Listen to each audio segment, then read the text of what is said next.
मित्रांनो, तुमचं पुन्हा एकदा GB स्टोरी टेलर या यूट्यूब चॅनलवर स्वागत आहे. आजच्या आपल्या गोष्टीचं नाव आहे आरण्याक्षी. लेखक निखिल सूर्यवंशी. पण गोष्ट सुरू करण्याआधी जर कोणी ह्या चॅनलवर पहिल्यांदाच आलेले असाल तर त्यांनी ह्या चॅनलला सबस्क्राईब करायला विसरू नका. चला तर मग अजिबात वेळ न घालवता गोष्टीला सुरुवात करूया.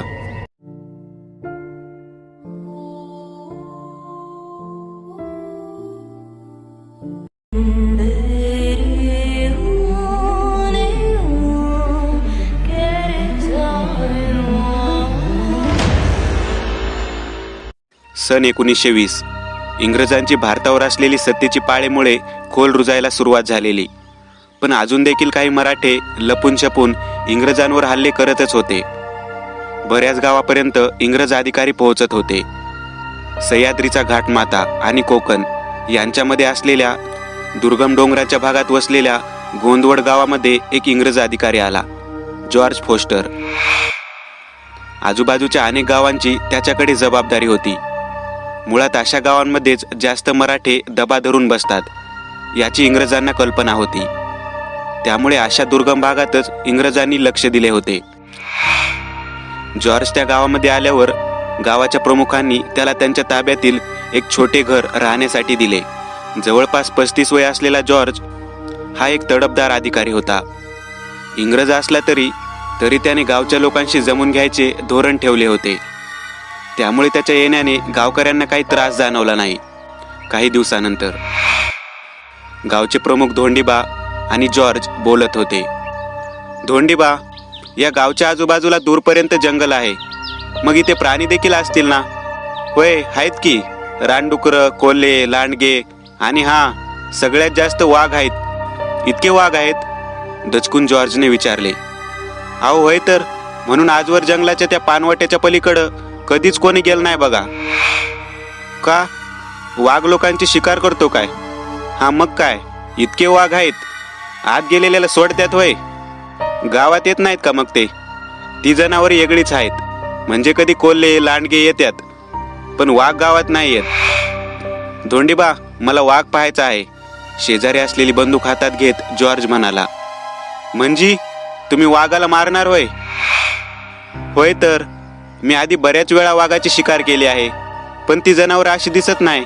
आज जंगलात जावं लागतंय. मग चालेल की, जाऊयात जंगलात. तू गावामधल्या जंगलाची माहिती असणारा एखादा माणूस दे माझ्यासोबत. जंगलाची माहिती असलेलं कोणी नाही बघा, कारण त्या पानवाट्या पलीकडे काय आहे कोणाला माहीत नाही. बरं, ज्याला थोडीफार माहिती असेल असा माणूस सोबत दे. मी फक्त त्याच्या सोबत जाईन. बरेच दिवस झाले काही शिकार केली नाही. आता हात शिवशिवीत आहेत. दुसऱ्या दिवशी खंडोजीला सोबत घेऊन धोंडीबा जॉर्जच्या घरी आले. खंडोजी जवळपास 25 वर्षाचा तरणा-बांडा गडी होता. जवळपास 6 फूट उंची, शेती आणि व्यायाम करून पिवळदार झालेला देह, काळी राकट शरीर यष्टी. जॉर्ज बाहेर आला तेव्हा खंडोजी हातात फरसा घेऊन उभा होता. धोंडीबा, कोण आहे हा? जॉर्जने खंडोजीकडे पाहत विचारले. खंडोजी, याला जंगलाची थोडीफार माहिती आहे. शिवाय एकदम तडफदार आहे बघा. असं काय केलं ह्याने? त्याने एकदा फरशाच्या वारात लांडगा उभा कापला होता. वा, एकदम बहादूर आहे की गडी मग. म्हणूनच तुमच्यासोबत याला पाठवत आहे. बर खंडोजी, उद्या पहाटे सूर्य उगवायच्या आत माझ्याकडे ये, मग जाऊ आपण. होय जी, येतो की, उत्साहाने खंडोजी म्हणाला.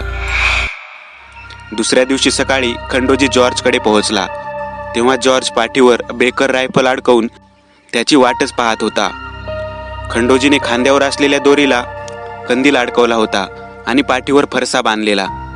शेजारीच काही रायफलच्या गोळ्या चामड्याच्या पिशवीत भरून ठेवलेल्या, पाण्याची पिशवी, खायचे काही साहित्य देखील ठेवले होते.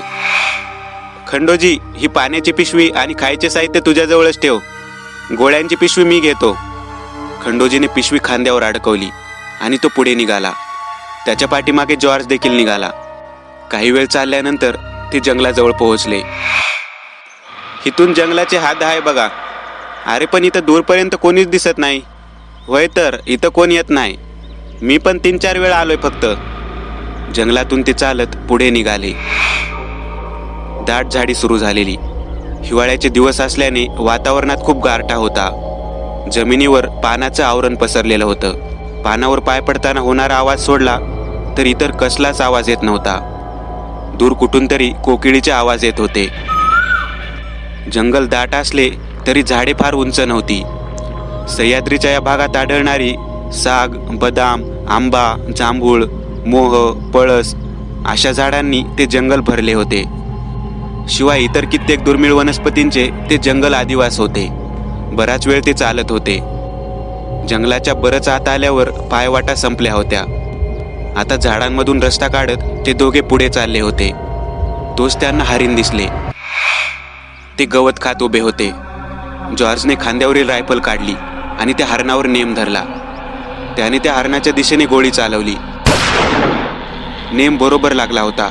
त्या हरणाच्या मानेत गोळी घुसली आणि गतप्राण होऊन तिथेच पडले. खंडोजी, याला उचलून ठेव कडेला आणि त्यावर दगड ठेवून दे. कोणीही प्राणी त्याला खाणार नाही. येताना आपण त्याला घेऊन जाऊ. खंडोजीने त्या हरणाच्या शरीरावर दगड रचून ठेवले. तोच त्यांना दुरून कुठून तरी वाघाची डरकाळी ऐकू आली. तसं चालता चालता ते दोघे थांबले. आवाज तिकडून येतोय, चला तिकडे जाऊ, कानोसा घेत खंडोजी म्हणाला. जंगलाच्या त्या भागात बरीच झाडे असल्याने त्यांचा वेग मंदावला होता. जंगलात ते जसं जसं आत जात होते तसं आता पक्ष्यांचे आवाज वाढत होते. इतक्यात एक लांडगा त्यांच्या समोरून पळत गेला. त्याच्या मागोमाग अजून काही लांडगे पळत गेले. जंगलाला जाग आली होती आणि अचानक त्या पळणाऱ्या लांडग्याच्या मागून झाडीमधून एक वाघाने झेप घेतली. तो त्या लांडग्याच्या मागावर होता. तो वाघ तसाच झाडीमध्ये गडप झाला. हे सगळं इतकं पटकन घडलं की त्या दोघांना काही समजायच्या आत तो वाघ नाहीसा झाला. कसला तंदुरुस्त वाघ होता तो. काही क्षणात दिसला, पण असला वाघ मी आजवर पाहिला नाही. जॉर्ज आश्चर्याने म्हणाला. जी, इथं माणसाचं वावर नाही, त्यामुळे जनावर त्यांच्या मूळ रूपात बघायला मिळते. चल मग आता त्या वाघाच्या मागावर जाऊ. कुठेतरी मिळेलच की. त्या वाघांच्या पाऊलखुणाचा माग घेत ते दोघे जंगलात पुढे निघाले होते. दुपार झाली होती. थकल्यामुळे जॉर्ज एका झाडाखाली बसला. सोबत आणलेली पिशवी खंडोजीने खाली ठेवली. त्यातल्या जेवणावर त्यांनी पोटभर ताव मारला. थोडा वेळ विश्रांती घेऊन ते पुन्हा त्या वाघाच्या मागावर निघाले. त्यांना पुन्हा वाघाची डरकाळी ऐकू आली. आता मात्र ते थोडे धावतच त्या आवाजाच्या दिशेने निघाले. काही अंतर गेल्यावर त्यांना पुन्हा मोठ्याने डरकाळी ऐकू आली. खंडोजी, इथेच कुठेतरी आहे तो, चल घाई कर. ते दोघे कसलाही विचार न करता वाघाच्या आवाजाच्या दिशेने धावत होते. बरेच अंतर धावले तरी वाघ काही दिसत नव्हता, पण अधूनमधून त्याच्या डरकाळ्या मात्र कानावर पडत होत्या. दुपार उलटून गेली होती. अचानक खंडोजीच्या काहीतरी लक्षात आले आणि तो थांबला. काय झालं खंडोजी, का थांबला आहेस? त्या वाघाच्या मागं पळताना लक्षातच आलं नाही. आपण पानवटा ओलांडून पुढं आलोया. इथला रस्ता तर मला पण माहीत नाही आता, त्यामुळे पुढे नको जायला. अरे खंडोजी, आलो त्याच रस्त्याने परत जाऊ ना. वाघाच्या इतकं जवळ आलोय, आता त्याला सोडून द्यायचं का? चल जाऊ पुढं. खंडोजीचा नाईलाज होता. ते तसेच पुढे गेले. बराच वेळ चालल्यानंतर पण काहीच मिळाले नाही. त्यामुळे जॉर्ज थांबला आणि म्हणाला. खंडोजी, अंधार पडायला सुरू होईल आता. मला वाटते आता परत जाऊ, उद्या पुन्हा येऊ. होय जी, चला जाऊया परत. अंधारात जनावरांचा सामना करणं पण अवघड जाते. ते दोघे परत फिरले, पण अपेक्षित असलेला रस्ता त्यांना सापडत नव्हता. काही वेळ चालल्यानंतर ते फिरून पुन्हा त्याच जागी आले. त्यामुळे ते यावेळी दुसऱ्या रस्त्याने गेले. तरी देखील काही वेळाने फिरून तिथेच आले. एव्हाना अंधार पडायला सुरुवात झाली होती. खंडोजी, मला वाटते आपण रस्ता भरकटलो आहे. फिरून पुन्हा तिथेच येतोय. होय, आणि आता अंधार पण पडायला लागलाय. अशात रस्ता शोधणं लय अवघड आहे. मग आपण आजची रात्र इथेच काढायची का? होय, अजून काय करता पण येत नाही आता. बरं, मग जरा बरी जागा शोधू जिथं नीट झोपता येईल. त्यांना हवी तशी जागा मिळाली. सूर्य जवळपास मावळला होता. खंडोजीने जागा साफ करताना कंदील पेटवला. जॉर्ज एका दगडावर बसून बंदूक साफ करत होता. तितक्यात त्याला झाडांमध्ये काहीतरी हालचाल जाणवली. त्याने बंदुकीचा रोख त्या दिशेने फिरवला. तितक्यात झाडीमधून एक स्त्री बाहेर आली. तिला पाहून जॉर्ज दचकला. खंडोजी, ती कोण आहे बघ? खंडोजीने वळून त्या स्त्रीकडे पाहिले. तिचे कपडे आदिवासी लोकांसारखे होते. तिच्या कपाळावर वेगळेच गोंधन होते. दोन्ही हाताच्या दंडावर काहीतरी आकृत्या गोंदलेल्या, पण ती विलक्षण सुंदर होती. तिच्या शरीरातून दैवी सौंदर्य झिरपत होते. तिच्या जवळ जात त्याने विचारले, कोण आहे तू? इथं काय करते? मी रखमा आहे. इथं माझ्या बासोबत राहती. तू या जंगलात राहती? म्या तर ऐकलं होतं या जंगलात कोणीच राहत नाही. होय, पण म्या खूप आधीपासून राहते इथं. गावात येत नाही कधी. त्यांचे बोलणे ऐकून जॉर्ज तिथे आला. कधीपासून राहता तुम्ही इथे? म्या माझ्या जन्मापासून इथंच आहे जी. बरं, मग आम्हाला राहायला काही मिळेल का? जरा आडोसा असला तरी बास. होय, मिळेल की. चला माझ्या मागं. खंडोजी, सामानावर आपलं. असं उघड्यावर राहणं धोकादायक आहे. ही म्हणते तिथे जाऊ. खंडोजीने सामान आवरले. तो देखील त्या रखमाच्या मागे चालू लागला. अंधार असून देखील रखमा सहज त्या वाटेने चालली होती. जणू काही ती वाट तिच्या रोजच्या वापरातली होती. जॉर्ज आणि खंडोजी मात्र कंदिलाच्या उजेडात कसंबसं ठेचकाळत चालत होते. काही अंतर चालल्यावर समोर त्यांना शेकोटी दिसू लागली. तिथे झोपडीसारखे काहीतरी होते. बाजूलाच एक दगडी कपारीने बनलेली गुहा होती. गुहेजवळ थांबत रखमा म्हणाली, तुम्ही बसा इथं, मी आलेच. खंडोजी दगडाला टेकून बसला होता. हातात कंदील घेत जॉर्ज आजूबाजूला पाहू लागला. तिथे निरनिराळी झाडे होती, जी त्याने याआधी कधीच पाहिली नव्हती. त्यांना एक वेगळाच प्रकारचा वास येत होता.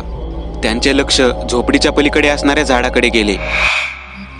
ते झाड अंधारात चमकत होते. ते झाड नक्की कशाचे होते हे त्यांना समजले नाही. तो त्या झाडाजवळ गेला.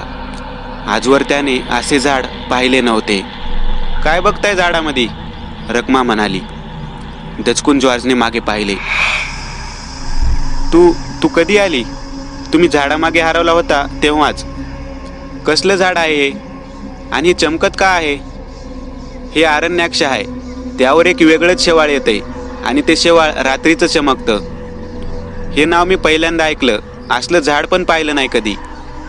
रखमा काहीच बोलली नाही. तिने काही कंदमुळे आणली होती. ते दाखवत म्हणाली, तुम्ही त्या गुहेत बसा आणि हे खाऊन घ्या. रखमा आत गेली. कंदमुळे घेऊन जॉर्ज त्या गुहेत जाऊन बसला. गुहा छोटी होती आणि साप देखील. कंदमुळे खाऊन तो तसाच टेकून बसला. जवळच खंडोजी बसला होता. तो म्हणाला, म्या झोपतो आता, तुम्ही पण झोपा जी. तो तसाच दगडाला टेकून झोपला. जॉर्ज त्या झाडाकडे पाहत बसलेला. इतक्यात त्याला दिसले की रखमा झोपडीमधून बाहेर पडली आणि जंगलाच्या दिशेने जात होती. तो रायफल घेऊन उठला आणि तिच्या मागे निघाला. त्या झाडाजवळ जातच ती अचानक कुठेतरी नाहीशी झाली. जॉर्जला काहीच समजले नाही.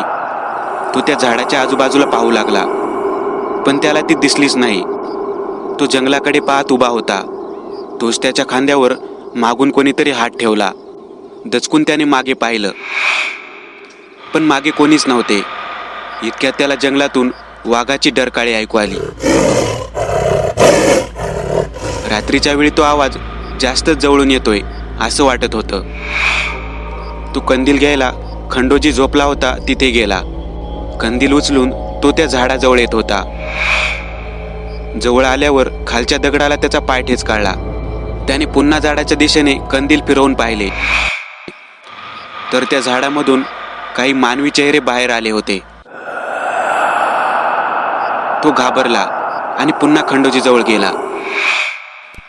त्याला उठवत म्हणाला, खंडोजी उठ, ते बघ काय. उठून खंडोजीने जॉर्ज बोट दाखवत असलेल्या झाडाकडे पाहिले. त्याला तिथे काहीच वेगळे दिसले नाही. कुठं काय आहे जी? अरे ते बघ ना, असे म्हणत जॉर्जने झाडाकडे पाहिले, पण त्याला त्यावेळी तिथे काहीच दिसले नाही. काय झालं? खंडोजीने विचारलं. काय नाही, झोप तू. जॉर्जला काहीतरी वेगळे वाटत होते, त्यामुळे तो रखमाची वाट पाहत बसला.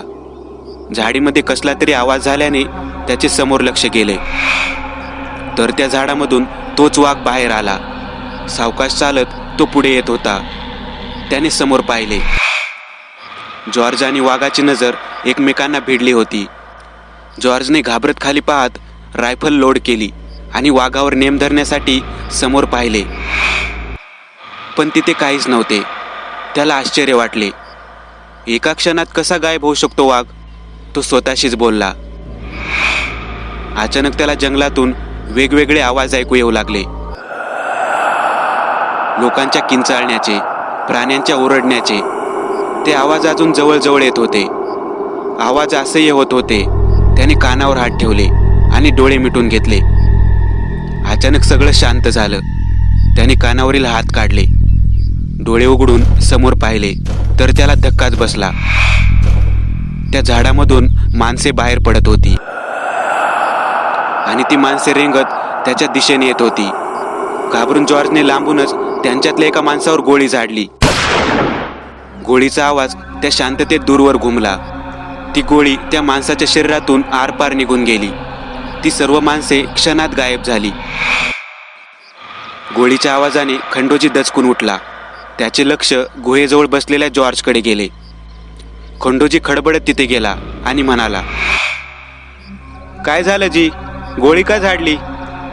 जॉर्जने आतापर्यंत घडलेला प्रकार खंडोजीला सांगितला आणि म्हणाला, इथे काहीतरी आहे जे विचित्र आहे. वय, तुम्ही इतकं सगळं पाहिलं म्हणजे असलच की. तसे बी या जंगलाच्या भागात कधी कोणी येत नाही. सकाळ व्हायला अजून बराच अवकाश आहे. तू झोप.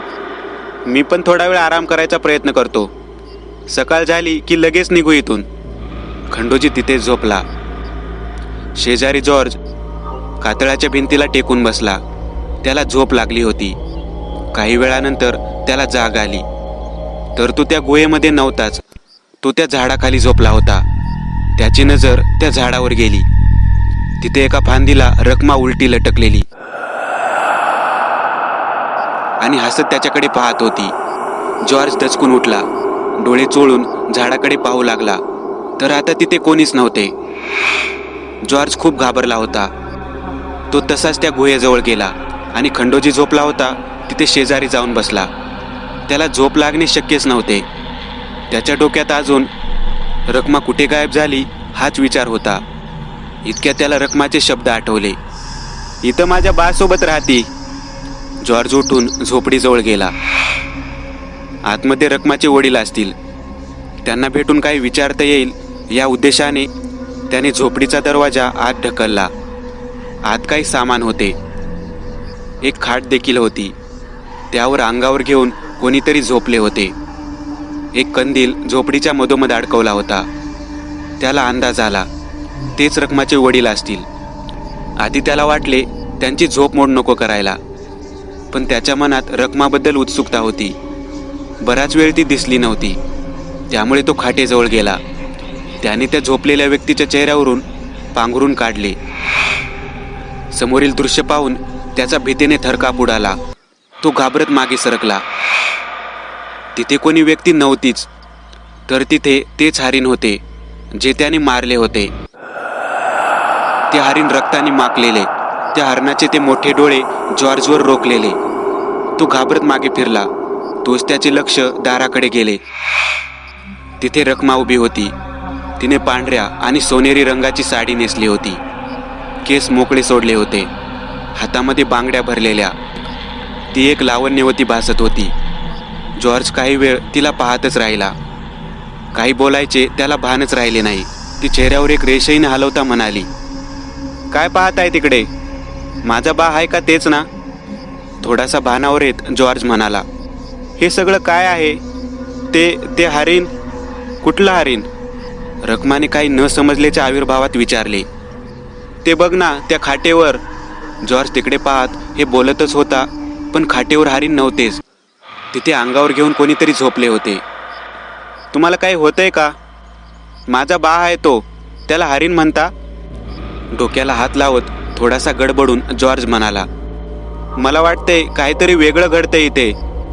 मला समजत नाहीये काय चाललं आहे. ते दोघे झोपडीमधून बाहेर आले. रखमा म्हणाली, तुम्ही थोडं झोपा म्हणजे बरं वाटेल. मी आहे इथंच झाडाजवळ. जॉर्ज पूर्ण गोंधळला होता. पण रखमाचे ते विलक्षण सुंदर रूप त्याच्या नजरेसमोरून जातच नव्हते. तो गुहेकडे जाताना रखमाकडे पाहायला मागे वळला तर त्याला तिथे वाघ दिसला, जो झाडाकडे चालला होता. आता मात्र जॉर्जचे संतुलन ढासळत होते. त्याला काहीच समजत नव्हते.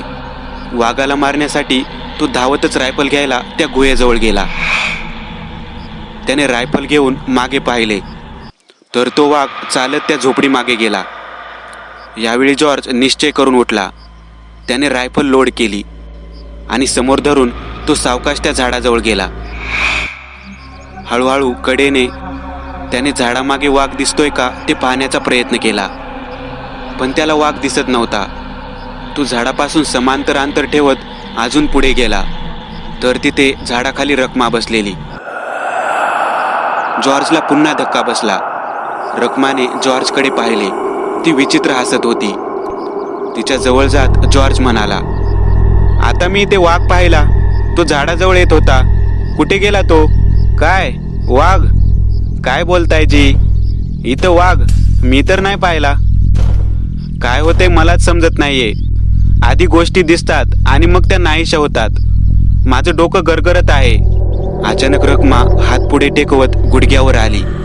तिचे कमरेपासून मागचे शरीर वाघाचे बनले आणि पुढचे शरीर तिचेच होते. हे दृश्य पाहून तर जॉर्जची दातखिळीच बसली. रखमा पुढे सरकत होती. तिच्या दातांचे सुळे मोठे झाले होते. ते ओठांवरून खाली येत होते. जॉर्जने घाबरत विचारले, कोण आहेस तू? ती फक्त गुरगुरत होती. जॉर्जने तिच्यावर गोळी झाडली, पण तिला काहीच झाले नाही. ती गोळी तिच्या चेहऱ्याला धडकून खाली पडली. त्या आवाजाने खंडोजी मात्र जागा झाला.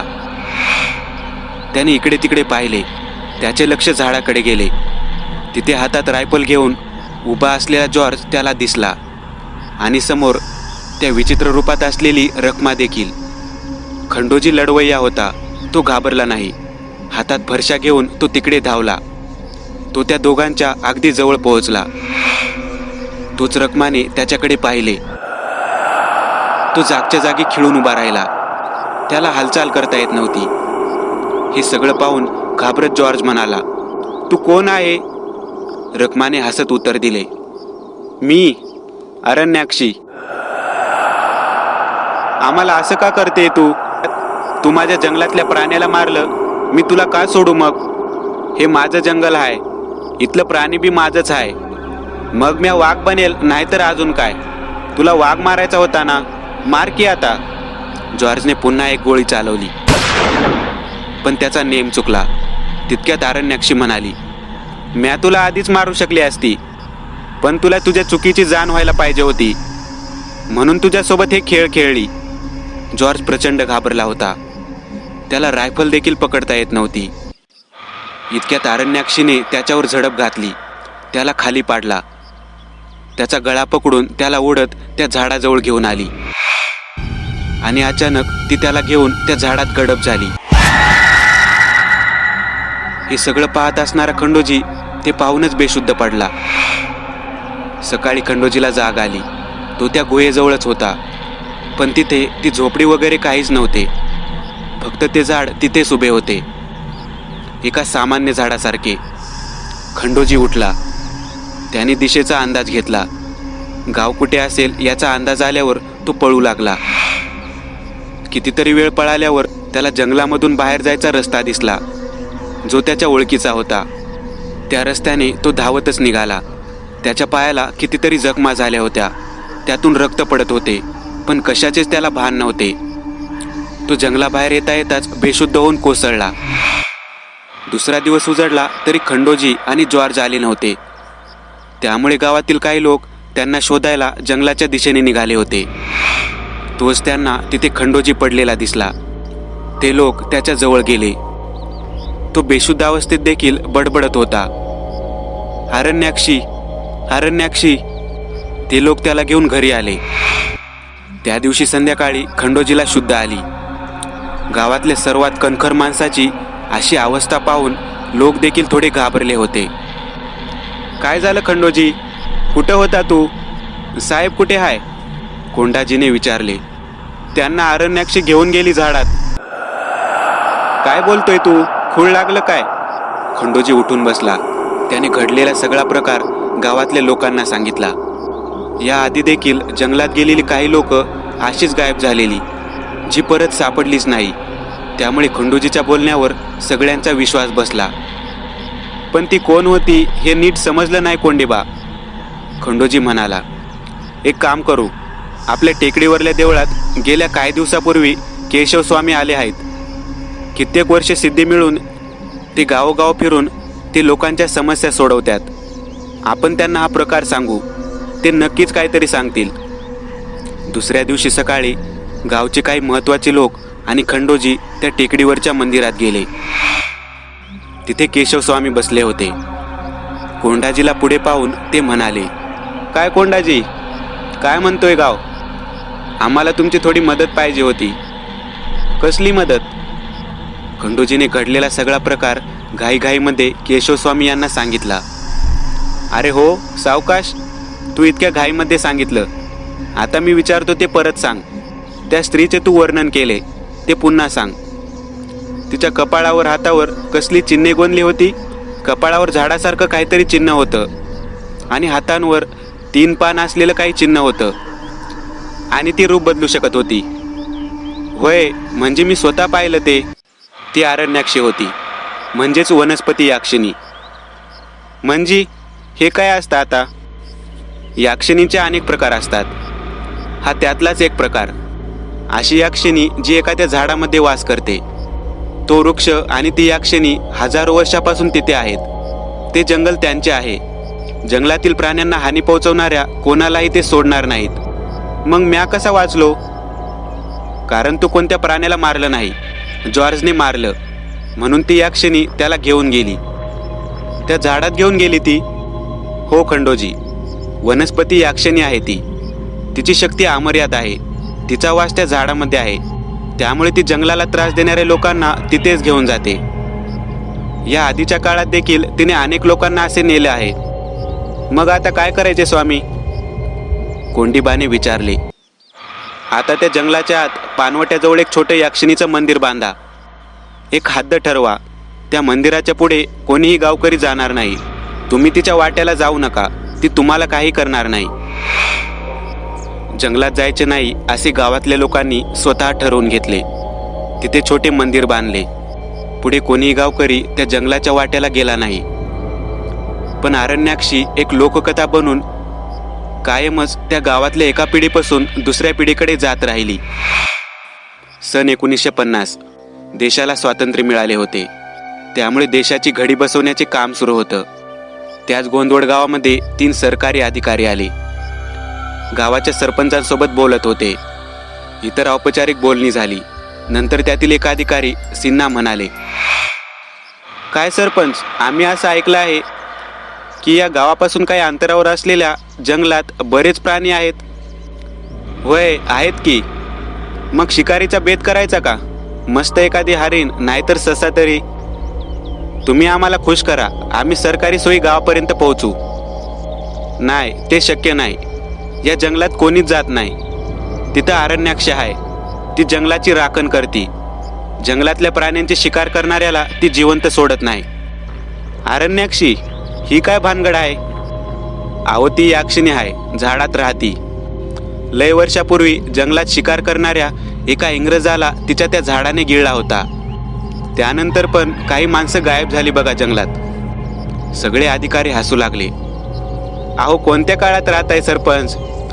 सगळ्या गावकथा आहेत या. आम्ही अशा खूप ऐकल्या आहेत. काय तर म्हणे याक्षिण.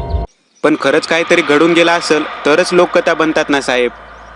आमच्या पूर्वजांनी आम्हाला जे सांगितलं ते आम्ही ऐकतो. लय लोकांचा तिने जीव घेतलाय. गावातला कोणीही माणूस त्या जंगलाच्या वाट्याला जात नाही. बरं, तुम्ही नका येऊ, पण आम्ही तर त्या जंगलात जाणार. माझं ऐका साहेब, नका जाऊ तिकडं. सगळे अधिकारी दुर्लक्ष करून इतर गप्पा मारू लागले. गावातल्या एका माणसाला पैसे देऊन त्यांनी जंगलाचा रस्ता विचारला आणि त्याच रात्री टॉर्च आणि बंदुका घेऊन ते जंगलात गेले. समोर ससा पळत होता. एका अधिकाऱ्याने त्याच्यावर नेम लावला. आणि ससा मारला. तितक्यात जंगलात वाघाची डरकाळी घुमली.